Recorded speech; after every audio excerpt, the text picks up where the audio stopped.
Hello friends, welcome to Geeky Computer Exams. So today we will start with practice question set number 9.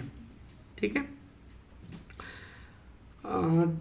Just for information this is our Geeky Bankers app. तो यहाँ पर आपको जो है वो दो course मिलता है, एक MCQ प्रैक्टिस के लिए एक सेपरेट कोर्स है और एक और कोर्स है जहाँ पे हम लोग जो है वो chapter wise video lecture plus MCQ दोनों प्रोवाइड करते हैं. ठीक है, और ये हमारा जो है वो क्या है, कॉन्टैक्ट नंबर है. इसमें व्हाट्सअप और कॉलिंग दोनों है. तो आपका यदि कोई भी सजेशन रिक्वेस्ट कुछ भी हो तो आप मुझे यहाँ पे जो है वो मैसेज कर सकते हैं, कॉल कर सकते हैं. ठीक है, तो चलिए आज का क्लास स्टार्ट करते हैं. What is the trace route command do in the network troubleshooting. देखिए, ट्रेस रूट का काम क्या करना है ना, कि ये एक यूटिलिटी है. ठीक है, ये क्या करता है कि मान लीजिए कोई पैकेट ना यहाँ से लेकर के यहाँ तक जाना है, तो बीच में मान लीजिए ऐसा नहीं सीधे यहाँ से उठ के यहाँ चला आता है. बीच में मान लीजिए बहुत सारा राउटर है, यहाँ जाएगा, हो सकता है यहाँ जाए, फिर यहाँ जाए, फिर यहाँ से यहाँ आए. तो ट्रेस रूट क्या करेगा, आपको जो पाथ, ठीक है, जो पाथ आपका पैकेट जो है वो डेस्टिनेशन तक पहुँचने में जो भी पाथ लेगा वो पाथ आपको पूरा का पूरा जो है वो बता देगा ट्रेस रूट. ठीक है, आप पूरा का पूरा रूट जो है वो रिकॉर्ड करके बता देगा. तो आंसर क्या हो जाएगा, पहले इसको हटा लेते हैं. ठीक है, तो ये क्या करता है कि it displays the route that packets take to a network host.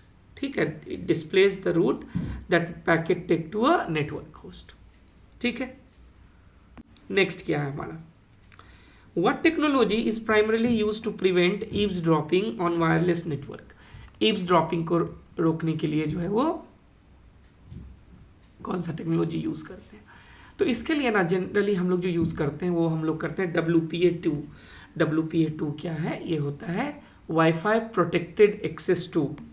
Wifi protected access two. ठीक है, ठीक है, तो ये क्या है कि एक सिक्योरिटी प्रोटोकॉल है that provide a stronger data protection and network access tool. Generally ये करता क्या है, तो नेटवर्क ट्रैफिक को इनक्रिप्ट कर देता है. अब जब मान लीजिए इनक्रिप्ट कर देगा तो ईव्सड्रॉप जो है will not be easy. Eavesdropping करना तब जो है वो आसान नहीं रहेगा. तो WPA2 यानी wifi protected access two. Next क्या है हमारा, which OSI layer is responsible for end-to-end reliability and flow control. इसके लिए जो है हमारा कौन सा होता है. ठीक है, जब भी हम लोग एंड टू एंड रिलायबिलिटी की बात करते हैं ना, तो ये हो गया ट्रांसपोर्ट लेयर. अब आप ऐसे सोचो, एक मशीन से एक मैसेज दूसरे मशीन पे डालना है, तो होगा क्या कि यहाँ पर जो कोई एप्लीकेशन रन कर रहा होगा वो उठा करके यहाँ पर जो एप्लीकेशन रन कर रहा होगा वहाँ पे डालेगा, यहाँ पे, यानी एक प्रोसेस से दूसरे प्रोसेस पे. ठीक है, तो इसके लिए हम लोग क्या यूज़ करते हैं, तो ट्रांसपोर्ट लेयर. और होस्ट टू होस्ट जो है मतलब इस नेटवर्क से इस नेटवर्क में, तो उसके लिए नेटवर्क लेयर. ठीक है, तो ये हमारा आंसर क्या हो जाएगा, for end to end reliability and flow control. तो इसके लिए हम लोग यूज़ करते हैं ट्रांसपोर्ट लेयर. ठीक है, नेक्स्ट हमारा क्या है, नेक्स्ट हमारा क्या है, which C++ feature enforces compile time type safety and can be used to write type agnostic function. तो टाइप एग्नोस्टिक फंक्शन लिखने के लिए एक ही चीज़ है, टेम्पलेट. टी टाइप का क्रिएट करते हैं यदि आप लोगों को यूज होगा. अब इसमें आप इंटीजर टाइप करो, जो भी टाइप करोगे उस टाइप का ये जो है वो ले लेगा. ठीक है, टेम्पलेट. ठीक है, मतलब कि template in C++ allows functions and classes to operate with generic type.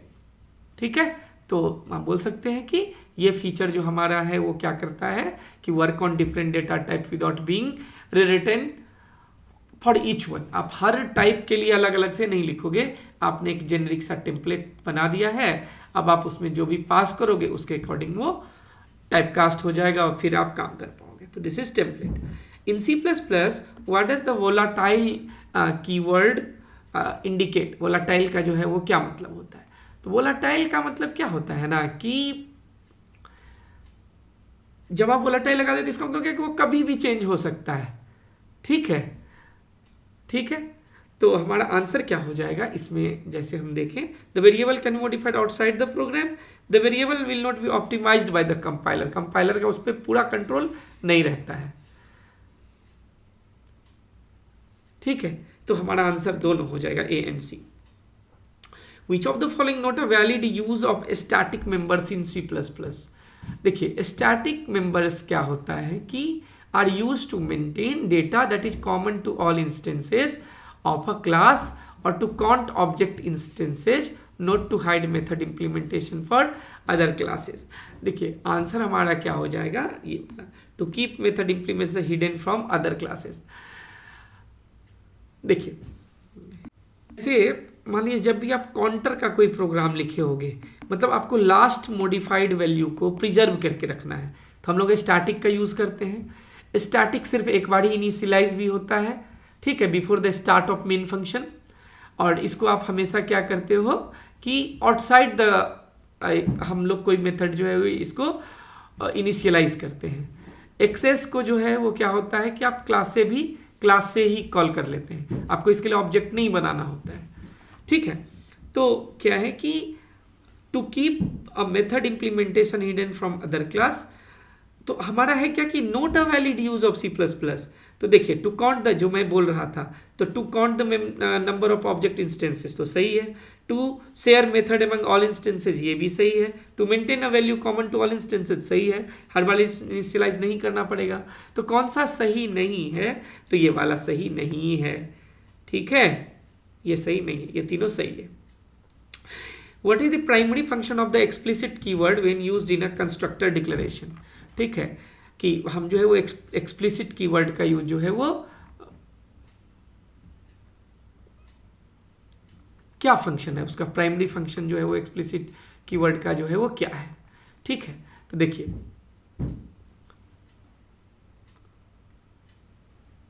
देखिए जहां भी हम लोग एक्सप्लिसिट वर्ड यूज करते हैं तो इसका मतलब क्या होता है कि हम जो भी कर रहे हैं वो इंटेंशनल है और वो एक्सप्लिसिट है, ठीक है। जैसे आप ये देखो, to prevent the automatic type conversion for single argument constructor, ठीक है, और दूसरा टू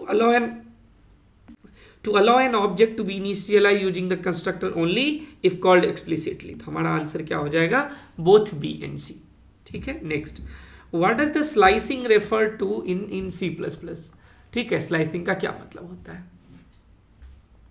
देखिए स्लाइसिंग C++ में कब होता है, ठीक है, कि जब डिराइव क्लास का ऑब्जेक्ट को हम जो है वो बेस क्लास के ऑब्जेक्ट में असाइन कर दें, ठीक है। अब आप सोचो, आप सोचिए अच्छे से, बेस क्लास है, ठीक है, बेस क्लास में ना दो मेंबर थे, चाइल्ड क्लास जो इसको इनहेरिट कर रहा है बेस को, अब इसमें भी कुछ मेंबर होंगे। अब जब मैं चाइल्ड क्लास का ऑब्जेक्ट बना करके बेस क्लास में करूंगा, ठीक है, तो कुछ जो इस क्लास का मेंबर है वो इसमें साइन नहीं हो पाता है। यदि मैं आपको ऐसे समझाऊं तो क्या होता है कि slicing in C++ occurs when an object of a derived class is assigned to an object of a base class, तो resulting in the derived part of the object being sliced off, losing its data and behavior।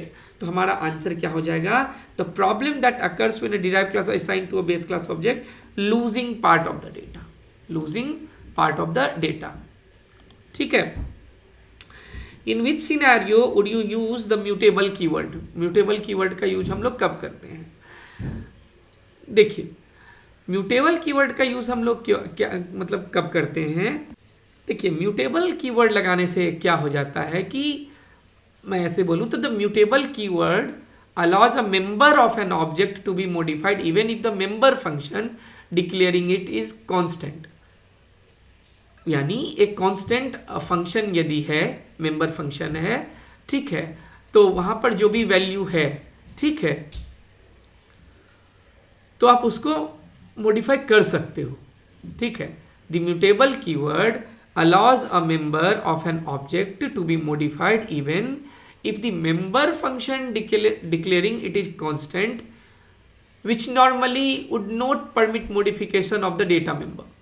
हमारा answer क्या हो जाएगा कि ये कि when the value of a member of an object needs to be modified within a constant member function, ठीक है, कि value of the member of an object यदि हमको कांस्टेंट फंक्शन में भी मेंबर फंक्शन में भी उसको ये करना है तो हम लोग म्यूटेबल कीवर्ड का यूज करेंगे। ठीक है, और इसको डिक्लेयर करने के लिए जैसे मान लीजिए कि आप एरिया निकाल रहे हैं किसी सर्कल का, ठीक है, तो एरिया सर्कल का क्या होता है, पाई आर स्क्वायर। अब मान लीजिए पाई जो है वो तो कांस्टेंट है, तो आप ऐसे नहीं करते हैं कॉन्स्ट डबल पाई। अब लेकिन जहाँ पे पाई का यूज होगा तो वो तो मॉडिफाई होगा ना, जब आप पाई आर स्क्वायर करेंगे तो मान लीजिए पाई इंटू आर होगा, तो एक्चुअली देखा जाए तो ये तो मॉडिफाई अभी हो रहा है। ठीक है, आप इसमें वैल्यू स्टोर नहीं कर रहे हो, ठीक है, वैल्यू स्टोर नहीं कर रहे हैं। यदि हम रिटर्न फंक्शन ऐसा करके लिखें इतना इंटू इतना इंटू इतना, तो बस इतना काफी है कि इसी सिनेरियो में हम इसको यूज करते हैं। ठीक है ना,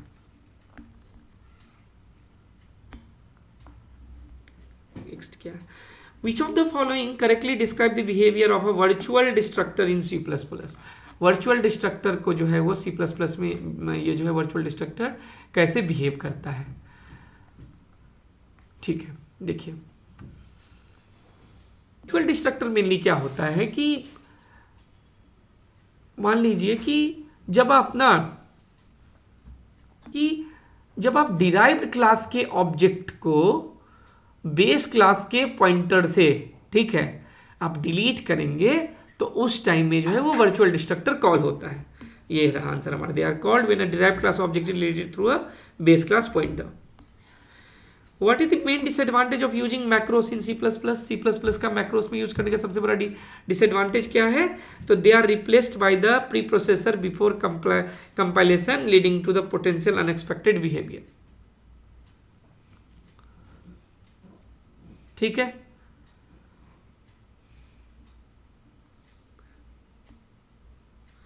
what does the keyword explicit prevent in C++ when used in the context of the constructor।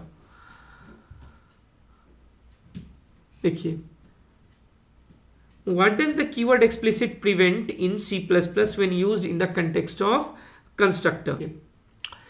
ये जो हमारा explicit keyword है ना in constructor, ये हम लोग स्पेसिफिकली यूज करते हैं जिससे implicit टाइप कन्वर्जन को अवॉइड करने के लिए, और जनरली ये जो है वो सिंगल आर्ग्यूमेंट वाला जो कंस्ट्रक्टर होता है उसमें यूज होता है। तो हमारा आंसर क्या हो जाएगा यहाँ पर, इम्प्लिसिट टाइप कन्वर्जन, इसको प्रिवेंट करने के लिए। ठीक है, what is the primary use of mutable keyword in C++। तो अभी हम लोग थोड़ा देर पहले ही इसको पढ़े थे ना, ये वाला ना, to allow a member of a class to be modified even it is a part of constant object. ठीक है, नेक्स्ट क्या है, in a graph theory which algorithm is used to find the shortest path from a single source vertex to all other vertex in a weighted graph। तो इसके लिए है डिजगास्ट्रा। ठीक है, कि डिजगास्ट्रा's algorithm is specifically designed to find the shortest path from single source to all other vertex in a graph with non-negative edge weight। ठीक है,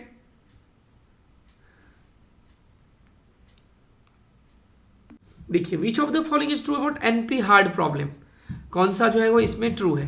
तो ये क्या है कि इजियर होता है एनपी कंप्लीट प्रॉब्लम सॉल्व करने से। ठीक है, लेकिन ये जो है ना एनपी हार्ड एनपी कंप्लीट, ये हम लोग को टीओसी में अच्छे से पढ़ना पड़ेगा। ठीक है, इसको एक बार हम लोग डील करेंगे अच्छे से। ठीक है, ये और पाइथन देखते हैं एग्जाम से पहले कंप्लीट हो पाता है कि नहीं, तो ये एक बार हम लोग देखेंगे। In the context of computer network, which layer of the OSI model is responsible for error detection and correction। Error detection और करेक्शन के लिए कौन सा होता है, तो डेटा लिंक लेयर होता है। ठीक है, एरर करेक्शन और डिटेक्शन के लिए कौन सा होता है, तो डेटा लिंक लेयर होता है। ठीक है, विच of the following is not a characteristic of hash function. Hash function का कैरेक्टरिस्टिक कौन सा नहीं है। देखिए, हैश फंक्शन में सबसे बड़ी बात क्या है ना कि कोलिजन का चांसेस नहीं होता है, क्योंकि वो उसको सॉल्व किया रहता है। हैश में क्या है, यही ना कि कोई की जो है उसका इंडेक्स क्या होगा। ठीक है, वो आप हैश फंक्शन से कैलकुलेट करते हो। ठीक है, लीनियर प्रोबिंग और ये सब, ठीक है, आपने पढ़ा होगा। तो है क्या ना कि तो इसमें कोलिजन का चांसेस नहीं होता है। ठीक है, तो अब इसमें denote a characteristic of hash function, तो हाई कोलिजन प्रोबेबिलिटी, ये कभी नहीं होता है। Which of the following is true about regarding big O notation. Big O notation से क्या मतलब है, देखिए बिग ओ क्या देता है आपको, वर्स्ट टाइम कम्प्लेक्सिटी ही ना देता है, वर्स्ट टाइम कम्प्लेक्सिटी ही देता है ना, तो क्या हो जाएगा, represent the upper bound of the time complexity of an algorithm, कितना हाईएस्ट टाइम लग सकता है, वर्स्ट टाइम वही ना होगा। नेक्स्ट क्या, विच of the following sorting algorithm has the best average case time complexity, best average case time complexity जो है किसका होता है, क्विक सॉर्ट का, और कितना होता है ये होता है order of n log n, ठीक है। नेक्स्ट क्या है हमारा, which of the following algorithm is used to finding the minimum spanning tree in a weighted undirected graph, weighted undirected graph, तो ये होता है क्रूस्कल में, ये होता है किसमें, क्रूस्कल, डिजगास्ट्रा, क्रूस्कल, प्रीम्स, बेलमैन फोर्ड, इसको पढ़ लीजिएगा, ठीक है, एक दो क्वेश्चन आएगा इससे, ठीक है। विच of the following example of non primitive scheduling, non primitive scheduling का इसमें से जो है वो कौन सा एग्जाम्पल है, तो फर्स्ट कम फर्स्ट सर्व, ठीक है, first come first serve, non primitive. Which of the following statement is true regarding dynamic memory allocation in C, तो कैलॉक, मेलॉक, रियलॉक, यही सब ना होता है इसमें, है ना, डायनामिक के लिए कौन सा यूज होता है, हमारा क्वेश्चन है dynamic memory allocation in C, तो तीनों हम लोग यूज करते हैं, ठीक है। कैलॉक क्या करता है कि ये ना मेमोरी को जीरो से स्टार्ट करता है, और मेलॉक जो है वो जीरो से स्टार्ट नहीं करता है, हमारा आंसर हो जाएगा calloc, it initializes the allocated memory to zero, पढ़ा होगा आपने calloc, malloc, realloc, dynamic memory allocation के लिए बेस्ट हमारा है कैलॉक होता है, ठीक है। तो आज का हमारा क्लास यहीं कंप्लीट होता है, थैंक यू, ठीक है। और यदि कुछ भी क्वेरी है तो आप यहाँ पे हमें मैसेज कॉल कर सकते हैं, यदि आपने सब्सक्राइब नहीं किया प्लीज़ सब्सक्राइब करिए, और कुछ भी आप लोगों का यदि कन्फ्यूज़न कुछ भी रहता है तो आप हमें व्हाट्सएप पे मैसेज करिए, ये इसी नंबर पे मैसेज करिए, ठीक है ना। Thank you, thanks for watching.